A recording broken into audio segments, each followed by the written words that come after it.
Video को like करके आगे शेयर जरूर कर देना। में थे तो कैसर रोम के पास, शाम के बादशाह के पास, अभी शाम, मुल्क शाम और बैतुल मुकद्दस दोनों अलग अलग हो गए। उस दौर में मुल्क शाम ही के अंदर बैतुल मुकद्दस आता था। हालांकि है बहुत बड़ा खित्ता, वो दोनों को तकसीम कर दिया गया है ना, अलग अलग है वो दोनों अभी।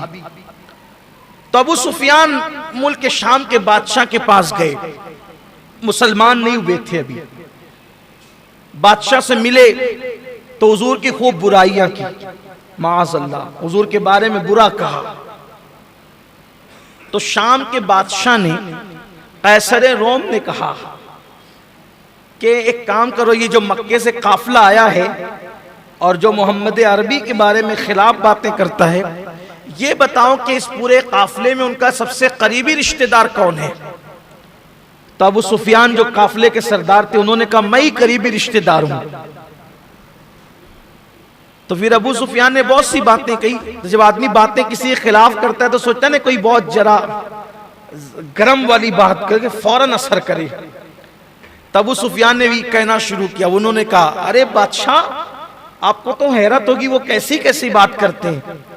तो कैसर रोम ने कहा, कैसी बात करते हैं? वो कहा कि एक दिन तो उन्होंने यहां तक कह दिया कि मैं रात के थोड़े से हिस्से में मस्जिद हराम से निकला, मस्जिद अक्सा गया और मैंने नबियों की इमामत की, और जब मैं वो वहां से वापस आया तो जंजीर भी हिल रही थी, बिस्तर भी गर्म था, पानी जो वुजू का था या गुस्ल का था वो बह रहा था। ये यकीन करने की बात है, जबकि बैतुल मुकद्दस आने के लिए 1 महीना चाहिए, वापस जाने के लिए 1 महीना चाहिए, और वो कहते हैं कि बिस्तर भी गर्म, जंजीर भी हिल रही। अब इससे पहले कि रोम का बादशाह कुछ कहता या कोई जवाब देता, इसलिए कि वहां तो उस वक्त अबू सुफियान, उनकी पूरी कोशिश ये थी कि वो बादशाह को इतना बदगुमान कर दे, क्योंकि अभी उन्होंने कलमा नहीं पढ़ा था, इस्लाम का नूर उन तक पहुंचा नहीं था। तो बादशाह को ये बात बताई। जाहिर सी बात है कि बादशाह, उसके दिमाग में ये बात आने वाली तो नहीं थी ना। रोम का बादशाह, हालांकि वो ईसाई था, वो खुद भी ईसाई था, तो जब उस तक की बात कही, इससे पहले कि बादशाह जबान खोलता, उनका जो सबसे बड़ा पादरी वहां पर मौजूद था, वो मस्जिद अक्सा का मुजावर था, मस्जिद अक्सा की खिदमत उसके जिम्मे थी। उसने कहा, बादशाह जल्दी मत कर जवाब देने में, मैं जवाब देता हूं। यानी वहां अबू सुफियान सोचे थे कि काम बिगड़ गया, लेकिन वहां तो हुजूर की फिर शान है ना। सबसे औला वो आला हमारा नबी, सबसे बाला वो आला हमारा नबी, अपने मौला का प्यारा हमारा नबी, दोनों आलम का दूल्हा हमारा नबी। अल्लाह अकबर। हुजूर अकरम सल्लल्लाहु अलैहि वसल्लम के मुतालिक की बात की तो जो वो मस्जिद अक्सा का जो मुजावर था, उनका पादरी का, बादशाह जल्दी न करना, मैं जवाब देता हूं। कहा, सुनो, मैं तस्दीक करता हूं कि हाँ, अभी चंद ही दिन गुजरे हैं कि कोई आने वाला आया था, कोई आने वाला आया था। बादशाह ने कहा, तुम्हें कैसे पता? कहा कि उस रात जब मैं सारे दरवाजे बंद करता था, तो उस रात भी मैंने सब दरवाजे बंद कर दिए, लेकिन आखिरी दरवाजा जब मैं बंद करने लगा तो वो दरवाजा बंद नहीं हुआ, एक दरवाजा बंद नहीं हुआ। ये अल्लाह की शान, बंद दरवाजों में भी वो दाखिल कर सकता है महबूब को, लेकिन ये सबूत रखे ताकि जो ख्वाब वाले हैं वो ख्वाब ही में रहें, और जो यकीन वाले हैं वो जरा आगे बढ़ें। हुजूर शेखुल इस्लाम वल मुस्लिमीन का जो शेर है मुझे बहुत पसंद है, यकीन वाले हम यकीन वाले, यकीन वाले कहां से चले कहां पहुंचे, जो अहले शक हैं अगर में मगर में रहते हैं, अभी तक ख्वाब ही में है, लेकिन अल्हम्दुलिल्लाह अहले यकीन की बात। बल्कि आपको बताऊं, कुछ लोगों को इस पे भी एतराज है। अल मलफूज में इमाम अहले सुन्नत ने कहा, लोगों को बड़ी तकलीफ है इस पर कि हुजूर गए मिराज पर, तो हमें भी वहां उनके साथ नमाज पढ़ने का मौका मिला। किनको? सब मुसलमानों को, सबको। अल्लाह के करम से आपको भी हमको भी। मेराज में। इमाम अहले सुन्नत ने मलफूज में बयान किया, बड़ी ले दे उस पर, इसलिए कि जो अहले शक हैं अगर में मगर में रहते हैं, रहने दीजिए। हमारा जो मसलक है हमने बयान कर देना, माइक पे बयान करना है। कुछ लोगों को नहीं हजम होगा तो वो उस पर जवाबी क्लिपे बनाएंगे, ये कैसे हो सकता है, ये तो सिर्फ कहानी बोलते, कहानी बोलते, कहानी नहीं बोलते। मुल्ला जी आपको नहीं पता, जो अहले शक हैं अगर में मगर में रहते हैं, यकीन वाले कहां से चले कहां पहुंचे आपको नहीं पता। असल में एक हदीस है कि हुजूर अकरम सल्लल्लाहु अलैहि वसल्लम जब पहुंचे बुलंदियों पर तो वहां हुजूर ने नमाज पढ़ाई, नमाज पढ़ाई तो उसमें अंबिया की सफ़ें, फरिश्तों की सफ़ें, और आखिरी में हुजूर की उम्मत की सफ़ें, और उम्मत में फिर कुछ साफ सुथरे कपड़े वाले थे उनकी सफ़ें, और उनके पीछे मैले मैले कपड़े वाले थे उनकी सफ़ें। यानी कोई रह नहीं गया।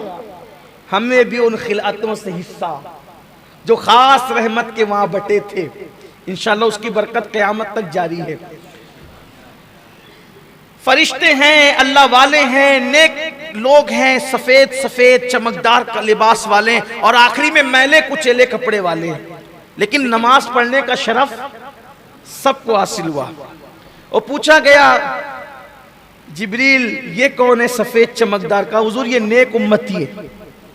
तो नेक उम्मतियों में तो वो सब आ गए, गौसे पाक, गरीब नवाज, महबूब इलाही, सिद्दीक अकबर, फारूक आजम, उस्मान गनी, मौला अली, साद, सईद, तलहा, जुबैर, इमाम ज़ैनुल आबिदीन, इमाम बाकर, इमाम जाफर सादिक, मूसा काज़िम, अली रजा, तकी नकी, हसन अस्करी, सब आ गए, बड़े बड़ी हस्तियां।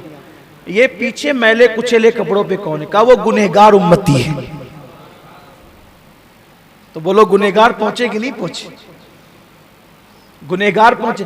तो जब ये हदीस बयान की तो आला हजरत ने कहा अल्हम्दुलिल्लाह। उन्होंने क्या कहा?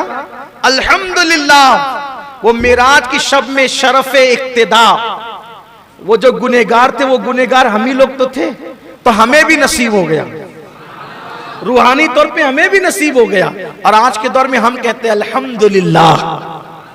गुनहगार है ना, गुनाहगारम वो लेकिन खुश नसीबम। गुनहगार है लेकिन खुश नसीब है, क्योंकि आपकी उम्मती हैं। अल्लाह अकबर। तो इमाम ने कहा था कि अल्लाह का शुक्र है रूहानी तौर पे हमें नसीब हो गया, तो गुनहगारों हमें भी रूहानी तौर पे नसीब हो गया। अब किसी को ये रिवायत समझ में आती तो माने, नहीं आती तो ना माने। तो ये शरफ सबको नसीब हुआ, ये शरफ सबको नसीब हुआ, नेक लोगों को भी, गुनहगारों को भी। अल मलफूज में आप देख लीजिएगा। इसी पहले सुन्नत के लिए दूसरे इसको ना सुने। जैसे नहीं कुछ क्लिपें होती है तो लोग कहते हैं कि फला इसको ना देखें, फला इसको ना सुने। जैसे औरतें इसको ना सुने, लड़के इसको ना सुने, बच्चे उसको ना सुने, बूढ़े उसको ना सुने, जवान उसको ना सुने, कमजोर दिल इसको ना देखे। ऐसे सब चीजें लोग डालते हैं ना। बहुत बड़ा हादसा दे, बच्चे ना देखें, बड़ा एक्सीडेंट है, कमजोर दिल लोग ना देखें। ऐसा होता है नहीं सब कि भाई कुछ एक्सीडेंट बच्चों से छुपाए जाते हैं, कुछ एक्सीडेंट ऐसे कमजोर दिल लोगों से छुपाए जाते हैं। और मैं कहता हूं इस रिवायत को अहले शक न सुने, ये उनके लिए नहीं है ये, वरना बच्चों को एक्सीडेंट की क्लिप दिखाने के बाद जो अंजाम होगा वही अंजाम उनका भी हो सकता है। ये मामला तो यकीन वालों का है। यकीन वाले कहां से चले कहां पहुंचे, जो अहले शक हैं अगर में मगर में रहते हैं। बल्कि अल्लाह अकबर, आपसे पूछना चाहता हूं, हाय हाय हाय, जब हुजूर गए अल्लाह से मिलने के लिए, जियारत के लिए, तो बोलो हुजूर तो अपने लिबास के साथ ही गए थे। महबूब के जिस्म पे लिबास फानी आ जाए तो वो लामकां जा सके। हालांकि अगर हकायक की रोशनी में देखा जाए तो फिर जिस्म कहाँ और दिल कहाँ और रूह कहाँ और जान कहाँ। हकीकत तो यही है, उसी के जलवे, उसी से मिलने, उसी से उसकी तरफ गए थे। तो बात खत्म करने लगा था, अर्ज ये कर रहा था कि अबू सुफियान ने कहा जब ये बात कि उन्होंने ऐसी बात कह दी, तो जो मुजावर था मस्जिद अक्सा का, उसने कहा जब सब दरवाजे मैंने बंद किए, एक दरवाजा मुझसे बंद ही नहीं होता था। एक दरवाजा मुझसे बंद नहीं होता था। फिर मैंने लोगों को बुलाया कि ये खराब तो नहीं हो गया, और सब लोगों ने मिलकर उसको दबाया, फिर भी वो बंद नहीं हुआ। तो हमने आपस में मशवरा किया कि कल जो है वो जो ये सब काम करता है दरवाजे सुधारने का, हम अपनी जबान में उसको मिस्त्री कह लें, तो कल मिस्त्री को बुला करके ये इसको सही करा लेंगे, सही करा लेंगे। लेकिन फिर वो कहते हैं, वो पादरी कहता है कि जब दूसरे दिन सुबह को मैं आया तो वो दरवाजा बंद करता हूं तो वो आसानी से बंद हो गया।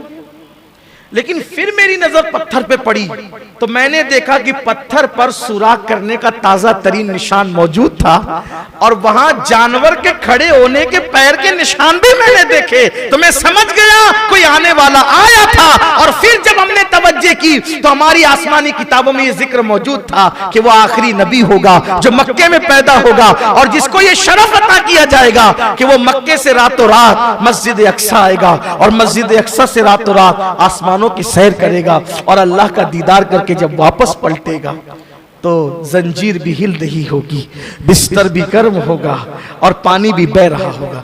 तो वहां भी बात न चली, और कैसरे रोम के पास हुजूर की मेराज बयान हुई।